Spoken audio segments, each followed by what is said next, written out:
उत्तर प्रदेश की राजनीति में एक बार फिर ऐसा मुद्दा उभर कर सामने आया है जिसने सत्ता के गलियारों से लेकर गांव-गांव तक हलचल पैदा कर दी है। समाजवादी पार्टी के राष्ट्रीय अध्यक्ष अखिलेश यादव लंबे समय से ये आरोप लगाते रहे हैं कि मौजूदा सरकार में ओबीसी वर्ग के अधिकारों के साथ लगातार अन्याय हो रहा है। अब वही आरोप सत्ता के भीतर से उठती एक आवाज ने और तेज कर दिए हैं।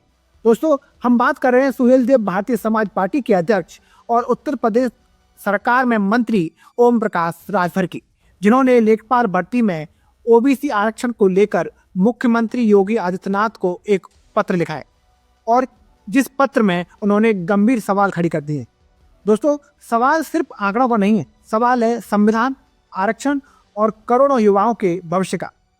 दोस्तों, चलिए आपको एक बात बताते हैं। दोस्तों, कुछ समय पहले अखिलेश यादव ने आगाह किया था।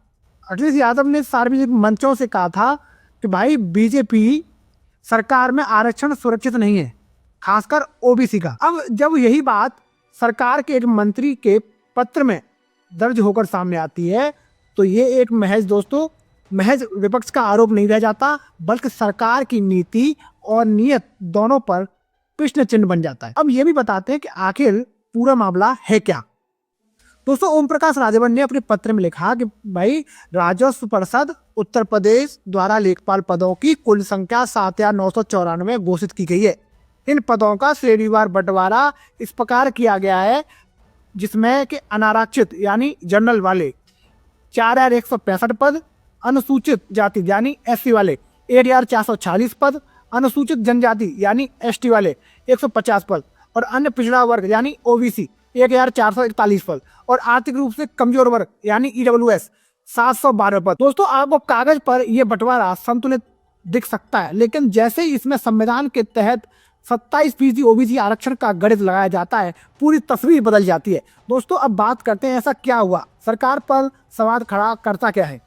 दोस्तों, अगर कुल 7,994 पदों पर 27% ओबीसी आरक्षण लागू किया जाए तो ओबीसी वर्ग को लगभग 2,158 पद मिलने चाहिए थे, लेकिन अधिसूचना में ओबीसी के लिए सिर्फ 1,441 पद दर्शाए गए हैं, यानी करीब 717 पद कम।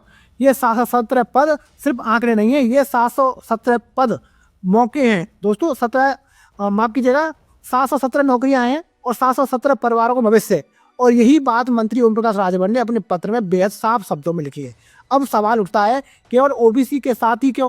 राजभर ने चिंता जताते हुए कहा कि यह स्थिति बेहद गंभीर और चिंताजनक है। उन्होंने साफ कर दिया कि अन्य किसी भी वर्ग के आरक्षण में कटौती नहीं आती, लेकिन केवल ओबीसी आरक्षण में कमी दिखाई दी। लेकिन यही वो बिंदु है जहां से मामला सिर्फ दोस्तों प्रशासनिक गलती नहीं रह जाता, बल्कि नीतिगत भेदभाव का रूप लेने लगता है।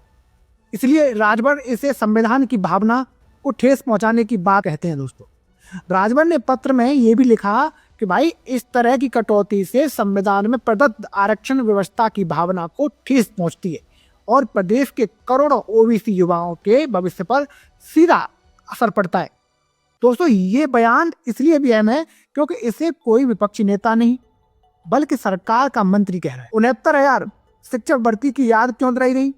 दोस्तों, ओम प्रकाश राजभर ने अपने पत्र में यह भी याद दिलाया, इससे पहले 69,000 शिक्षक भर्ती में भी ओबीसी छात्रों के अधिकारों को लेकर सरकार पर गंभीर आरोप लग चुके हैं और समय भी दोस्तों ध्यान देना, उस समय भी ओबीसी आरक्षण का मुद्दा उठा और कोर्ट तक मामला गया और सरकार को सफाई देनी पड़ी। राजभर का कहना है कि बार बार ऐसी घटना सामने आना सरकार की मंशा पर सवाल खड़े करता है, यानी ये कोई एक बार की चूक नहीं है दोस्तों, बल्कि एक पैटर्न बनता दिखाई दे रहा है। इसलिए दोस्तों, राजनीति का सबसे संवेदनशील मुद्दा आरक्षण है। दोस्तों, ध्यान देना, उत्तर प्रदेश में आरक्षण सिर्फ नीति नहीं, राजनीति की धुरी है। ओबीसी वर्ग प्रदेश की राजनीति में निर्णायक भूमिका निभाता है और इसलिए दोस्तों अखिलेश यादव इस बात को भली भांति से जानते हैं। यही वजह है कि लगातार वो ये मुद्दा उठाते रहते हैं। बीजेपी सरकार में ओबीसी सिर्फ वोट बैंक है, अधिकार नहीं है। अब जब सरकार के भीतर से वही सवाल उठ रहा है तो ये सत्ता के लिए असहज स्थिति बनाता है। इसलिए ओम प्रकाश राजभर की 3 बड़ी मांगें हैं जो अपने पत्र में उन्होंने दिखी है। उन्होंने अपने पत्र में मुख्यमंत्री योगी आदित्यनाथ के सामने 3 स्पष्ट मांगें रखी हैं, जिसमें पहली मांग है लेखपाल भर्ती में ओबीसी आरक्षण को संविधान के अनुरूप 27% के अनुसार दोबारा निर्धारित किया जाए। ध्यान देना दोस्तों, दूसरी मांग जो है अगर यह गड़बड़ी किसी तकनीकी या प्रशासनिक कारण से हुई तो उसका सार्वजनिक स्पष्टीकरण दिया जाए।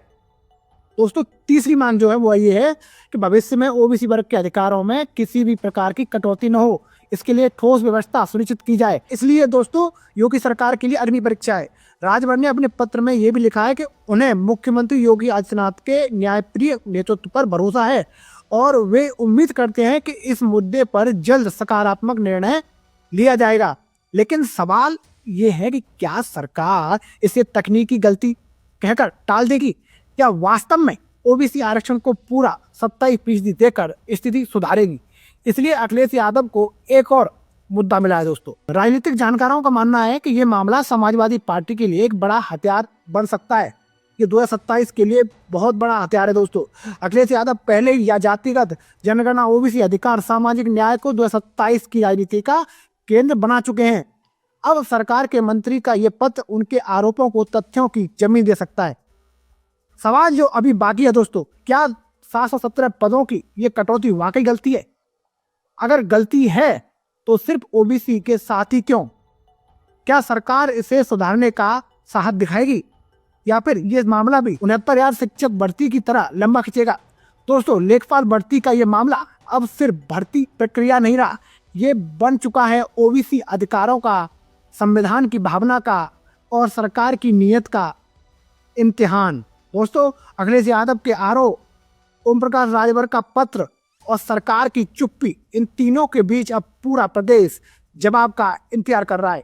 देखना यह है कि योगी सरकार जवाब देती है या सवाल और गहरे होते जाते हैं। अब सवाल ये नहीं रह गया कि लेखपाल भर्ती में गड़बड़ी हुई या नहीं। अब सवाल ये है अगर गड़बड़ी हुई है तो उसकी कीमत सिर्फ ओबीसी समाज ही क्यों चुका रहा है? 717 पदों की ये कमी सिर्फ एक प्रशासनिक आंकड़ा नहीं है, ये कमी उस भरोसे की है जो संविधान ने पिछड़े वर्गों को दिया था। ये कमी उस उम्मीद की है जिसके सहारे लाखों ओबीसी युवा प्रतियोगी परीक्षाओं की तैयारी करते हैं। और ये कमी उस विश्वास की है जो सरकार और समाज के बीच होना चाहिए। अब सरकार के भीतर बैठा एक मंत्री ओम प्रकाश राजभर खुद मुख्यमंत्री को पत्र लिखकर ये कहता है कि भाई ओबीसी आरक्षण में कटौती हुई है, तो ये मुद्दा किसी राजनीतिक आरोप से ऊपर उठ जाता है। ये सवाल बन जाता है क्या व्यवस्था में कहीं गंभीर चूक हो रही है या फिर चूक को नज़रअंदाज किया जा रहा है।